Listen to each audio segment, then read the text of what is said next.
6 жасқа толмаған балаларға арналған фильм.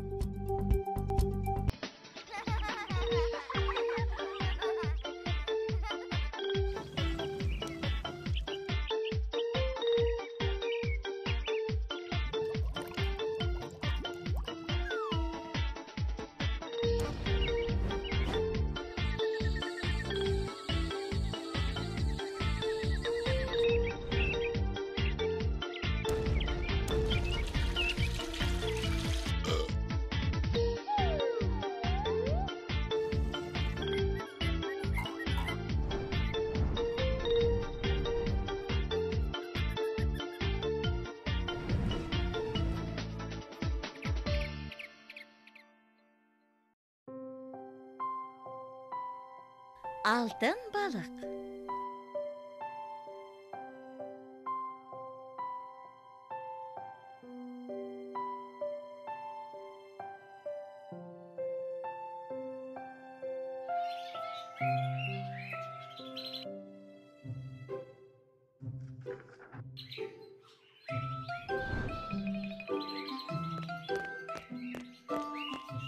Алекс, бүгін Оляның туған күні.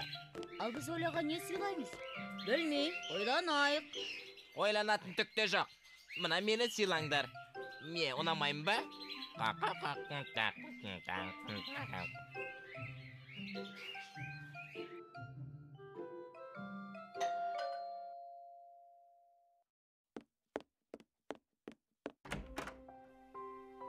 Туған күнімен.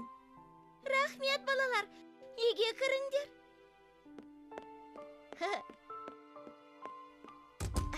Мұны біздің саған деген сыйлығымыз. Әле, хоп! Алтын балық, тура ертегідей. Мен бұл ертегіні өте жақсы көрем. Тек қана кемпірге ашуым келеді. Мен де ол кемпірді жек көрем. Өзі бір қанағатсыз әжей. Мүмкін емес. Балықтар сөйлемейді ғой? Иә, бірақ мен сөйлейм. Балықтардың арасында тек алтын балық қана сөйлей алады. Сен сонда сол ертегідегі алтын балықсың ба? Иә, соның өзімін. Сен де тілек орындай білесің бе? Әрине, айта беріңдер.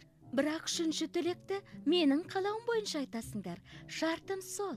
Сонда біз кез келген екі тілек айтсақ, мына балық орындайын деп тұр ма, а? Мына балық емес, алтын балық. Кешіріңіз, алтын балық. Менің түсінбей тұрғаным, сіз 3 тілек орындауыңыз керек, солай емес пе, балалар? Иә, дәл солай. Бәріне 3 тілек, ал бізге келгенде 2-ақ. Бұл жарамайды. Балалар, біз оңаша ақылдасып алайық. Алтын балық ешқайда кетпейді.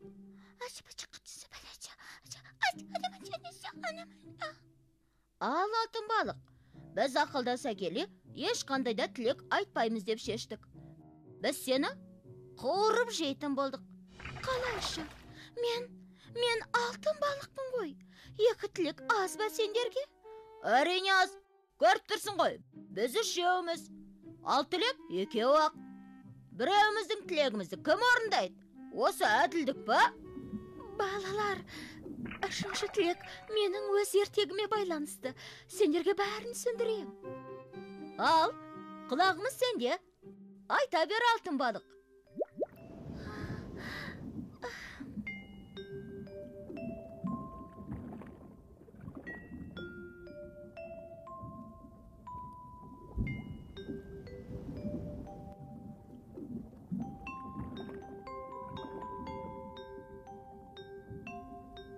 Бүгін көгиттің тісі ауырып қалыпты. Тіс дәрігері 8 аяқ, киттің тісін емдейтін құрал жоқ деп отыр. Оны Тынық мұхитынан тапсырыс арқылы алдыру керек екен. Оған 2 апта уақыт кетеді дейді. Дәл осы сәтте бізге хабарласқан көрерменіміз бар екен. Алло, біз сізді тыңдап тұрмыз. Я. Сізге үлкен рахмет. Біз сізбен хабарласамыз. Міне, осы хабарды естіген ара тұмсық балық, егер рұқсат етсек, киттің ауру тісін түбінен аралап берейін дейді. Сіз не дейсіз, дәрігер мырза? Ара тұмсыққа алғыс айта отырып, оның көмегінен бас тартамыз. Өйткені ауру тістің түбіртегі қалып қояды. Киттің ауру асқына түседі. Басқа бір амалын қарастыру керек сияқты. біз сіздерден көмек күтеміз. Қап, китке обал болды-ау.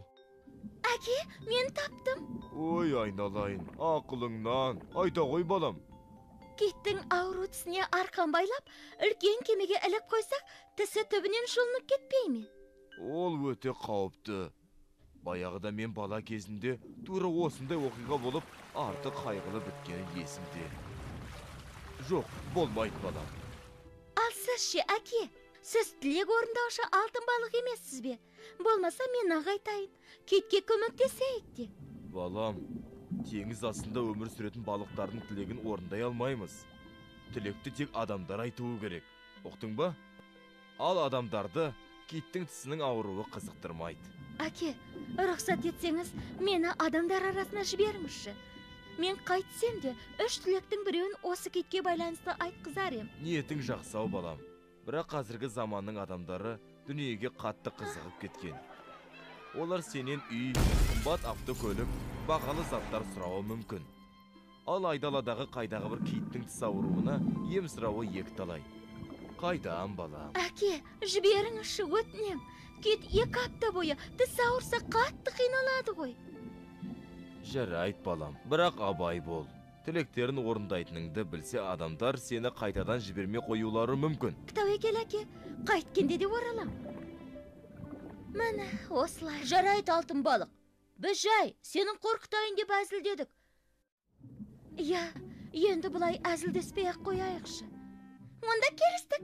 Туылған күні есі ретінде бірінші тілекті мен айтам. Айта ғой, Оля. Екінші мен. Менің тілегім көк киттің тісі тез арада жазылып кетсін. Мен де осы тілекті айтайын деп едім. Жарайт, бізді 3 минутқа баяғы динозаврлар мекендеген дәуірге жіберші. Ой, мен бармайым. Өздерің барып келіңдер. Ал мен сендер келгенше дастарханды әзірлеп қоям. Қорқақ қыз, маған да қызық болып тұр. 3 минут аз емес пе? Көп болуы да мүмкін. Себебі онда бару аса қауіпті екенін ұмытпа. Жарай, егер қатты қауіптенсе, 3-ші тілектерің бар ғой. Жоқ, 3-ші тілекті мен айтам. Біз қайткенде де 3 минут шыдайықшы. Кеттік.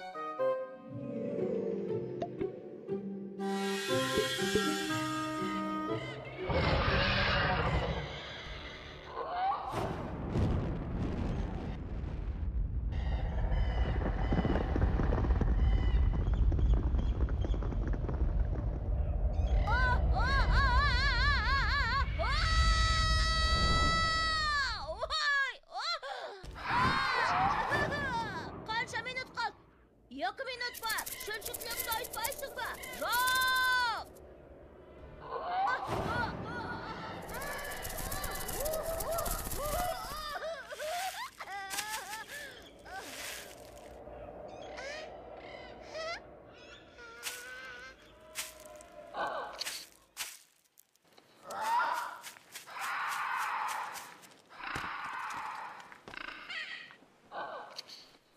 Болат, үшінші тілекті айтшы.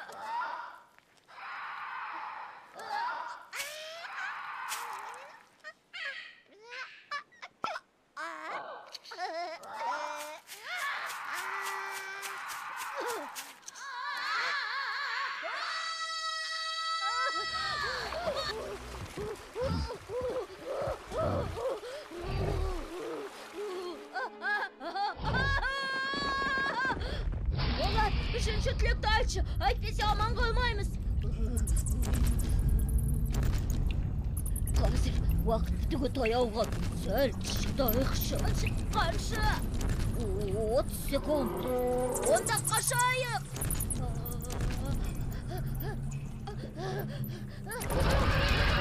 Қашайық. Қанша қалды? 15 секунд.